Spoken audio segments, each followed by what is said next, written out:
Je vous en parlais en titre. En Italie, une partie de la gestion des migrants sera externalisée en Albanie. Tirana vient de donner le dernier feu vert attendu pour lancer le projet de Rome. Le gouvernement d'extrême droite a en effet signé un accord avec les Albanais pour ouvrir 2 centres sur leur territoire afin d'y envoyer les candidats à l'exil. Une délocalisation hors de l'Union européenne déjà très critiquée en Italie. Les précisions à Rome de Blandine Hugonnet. Ce n'est plus sur le territoire italien que certains migrants attendront l'issue de leur demande d'asile désormais, mais en Albanie. Dans les prochains mois, des candidats à l'exil arrivés par la Méditerranée et recueillis par les autorités italiennes seront envoyés dans 2 nouveaux centres. Jusqu'à 3000 places sont prévues dans un port du nord de l'Albanie pour enregistrer et héberger les demandeurs d'asile en attente du traitement de leur dossier. C'est le résultat d'un accord négocié depuis des mois par Rome et enfin validé par Tirana ce jeudi.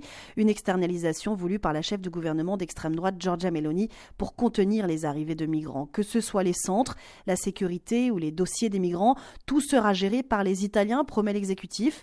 Mais délocaliser la gestion des exilés en dehors de l'Union européenne fait bondir humanitaires et opposants aux politiques de fermeture qui s'interrogent aussi sur le respect des droits des migrants dans ces conditions, comme Guido Savio, membre d'une association d'aide juridique aux migrants.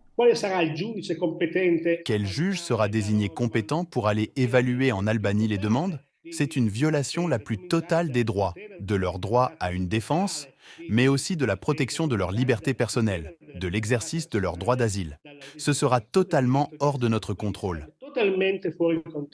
C'est aussi le coût de ces 2 centres italiens sous-traités en Albanie qui provoque un tollé bien plus cher qu'ouvrir des structures en Italie. Une délocalisation lancée au moment où les ONG de sauvetage en mer publient une lettre ouverte pour dénoncer les entraves continues du gouvernement Meloni contre leurs opérations de secours.